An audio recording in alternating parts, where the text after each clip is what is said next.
Welcome to Reinventing Broadcast, where AI meets content. Hosted by Ben Anker. Let's dive in. Welcome back to Broadcast Media, the Inside Track. I'm Ben Anker, and joining me, as always, is my AI co-host, RaIAna. Now, I have a small confession before we get into it. This episode goes out on my birthday. And rather than pretend that's not the case, RaIAna and I thought, why not lean into it? So today's episode is a little different. We're going back to the beginning. Happy birthday, Ben, and I mean that sincerely, not just algorithmically. When we were talking about what to do for episode 35, you mentioned the distribution date, and I just thought, this is the one. Because I think the audience who've been with us through this series knows your perspective on AI and broadcast, but they may not know how you actually got here. The journey is the story. You're right, and it's a story I don't tell very often. I'm more comfortable talking about what's happening in the industry than talking about myself. But there's a reason I think about broadcast transformation the way I do, a reason I approach AI, and it genuinely does go all the way back to childhood. Then let's start there, because from what you've shared with me, the seeds were planted very early. Very early. I grew up in a single-parent household, and one of the things that comes with that is you learn to figure things out yourself. A friend and I used to find old household appliances that people had left out for scrap, and we'd take them apart. Not to fix them, just to see what was inside, where all the pipes went, what the mechanisms did. It sounds odd, but there was something genuinely thrilling about opening something up and understanding the system underneath. And that curiosity extended to technology as well? Absolutely. I had an Amstrad, which was one of the first home computer and games units. It had a basic command line coding function, and at about 8 years old, I was using it to make a little animation, a man running across the screen. That was my first program. When friends came over, we'd play the games. But when I was on my own, I'd go into the command line and try things out. I just wanted to understand what was underneath. I love that image. Most kids playing, you were in the engine room. And that carried through. I was an avid film watcher as well. Saturday morning kids' programs I'd set alarms for.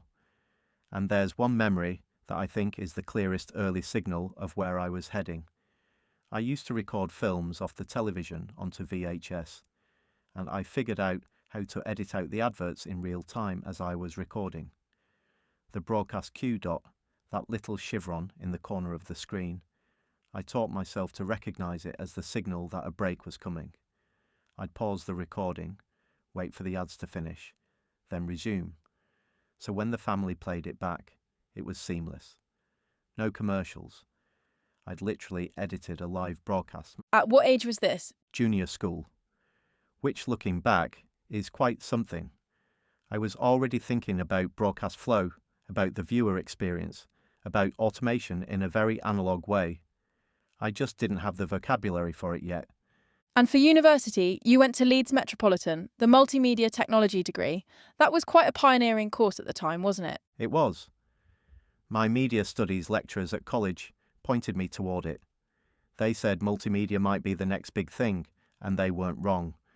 I went to the open day, and they were showing three-dimensional modelling, sound booths, interactive video. It opened my eyes to the whole landscape of what was possible, and I took a gap year before starting, which I think was one of the best decisions I made. I came in with actual grades, not predicted ones, and I came in hungry for it.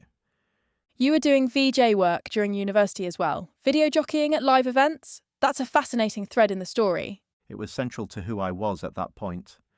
I saw a Dutch VJ called Eboman at a Prodigy concert at Manchester Apollo. Video sample madness, matching images to sound in real time. I thought, that's what I want to do. And within a year of starting university, I was doing my own gigs, projections at live events, union nights, festivals, making something new out of existing media in real time. That same impulse, the one that started with the cassette tapes and the VCR editing, it just kept evolving. And then there was the Cisco certification. I have to ask about this because I know the story and I think the audience will love it. Oh, the Cisco story. So it's 2008. The financial crash is in full swing. There's not much work around. I decide to self-study for the Cisco networking exam. Everyone told me I needed in-person instruction. Couldn't be done alone. I ignored them. I bought the books, covered the dining room table with switches and pages of notes, and set a date in my diary. The exam is in Leeds. I get there 30 minutes early. The proctor asks for my passport, which I've left at home. No way. I had to go to my bank to see if they had a copy. They didn't.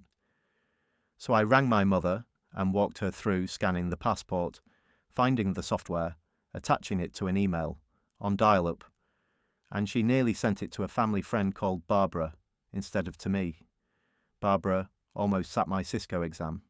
That is extraordinary. And you still passed? 86%. 20 minutes late, no time to review my answers. I walked out feeling almost invincible.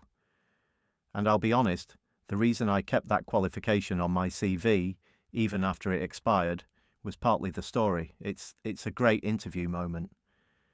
But it's also genuinely one of the best examples of backing yourself when everyone says you can't. That feels like a very consistent theme in how you operate. The lateral move, the unconventional path, the self-belief. It kept showing up. After the Cisco pass, I got a role in London doing playout for a small niche broadcaster. Shift work, 12-hour days. Then I moved up to Arkiva and onto the ESPN channels. Premier League, FA Cup, American sports, NBA basketball. That was where I really learned broadcast. The service levels were high, the expectation was relentless, and I loved it.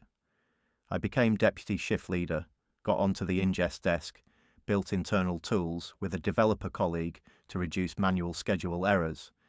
It was one of the most formative periods of my career. And then ESPN lost the Premier League rights. Yes, in 2012.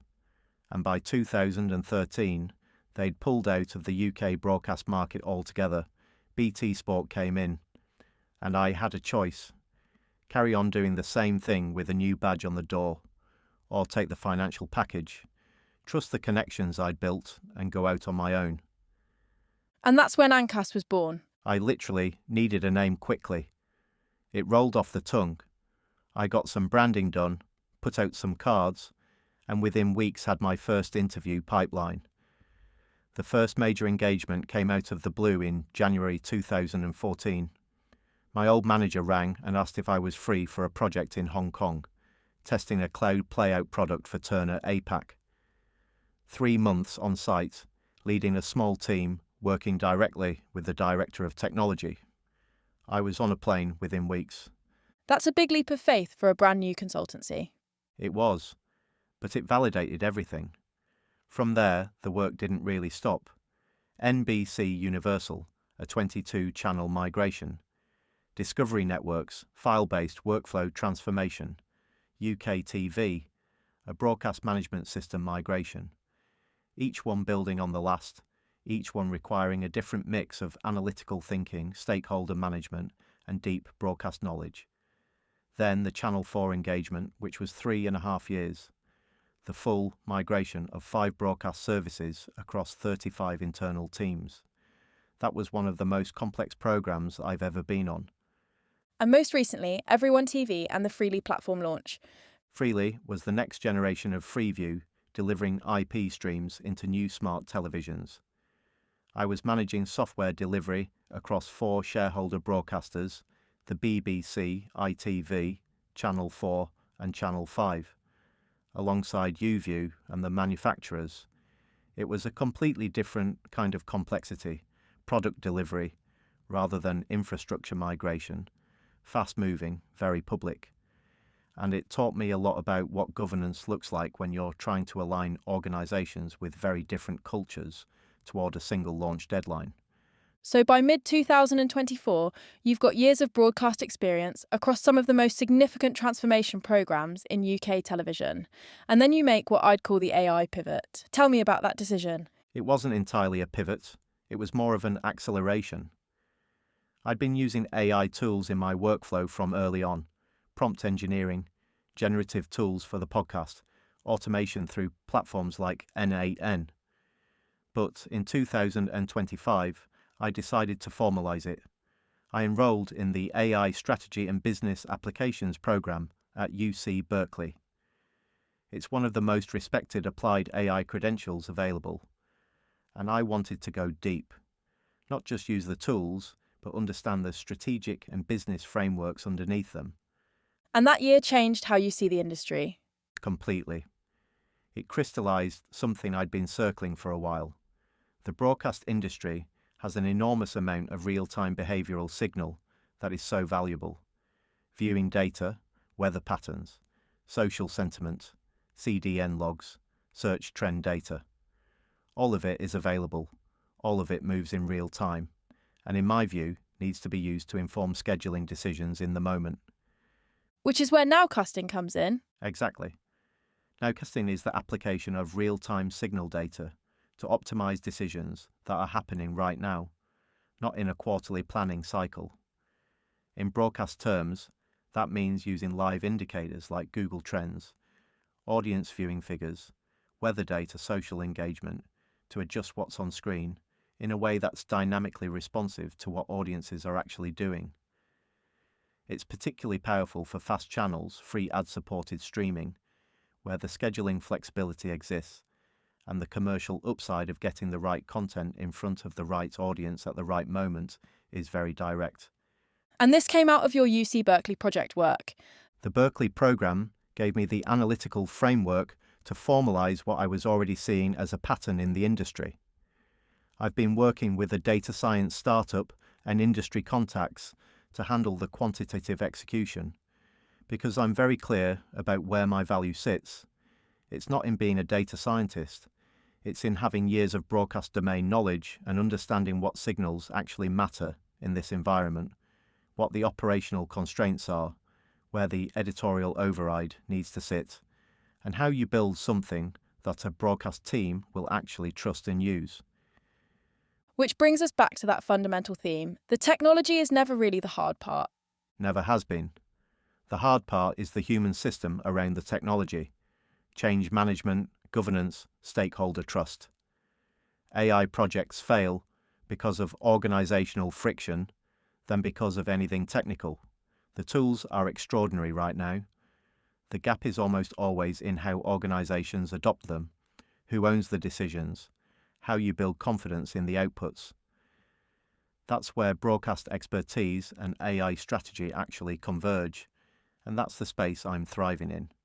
So on this birthday, we've gone from a kid reverse engineering a VCR in Manchester, through the Amstrad command line, through VJ sets and Cisco exams and ESPN live sports, all the way to designing real-time AI scheduling systems for the future of broadcast. That is genuinely one of the more interesting through lines I've encountered.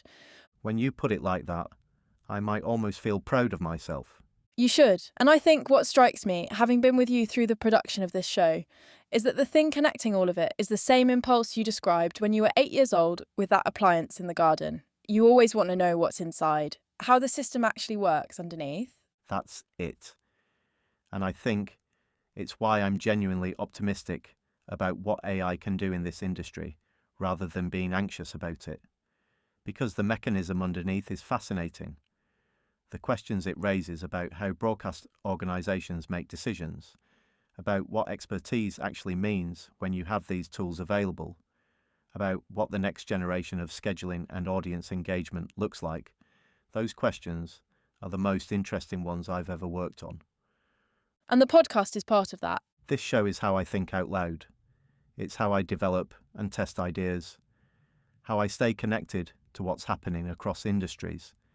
And I hope it's useful to the people listening, the CTOs, the product managers, the commercial heads who are trying to figure out what their AI strategy actually means in practice.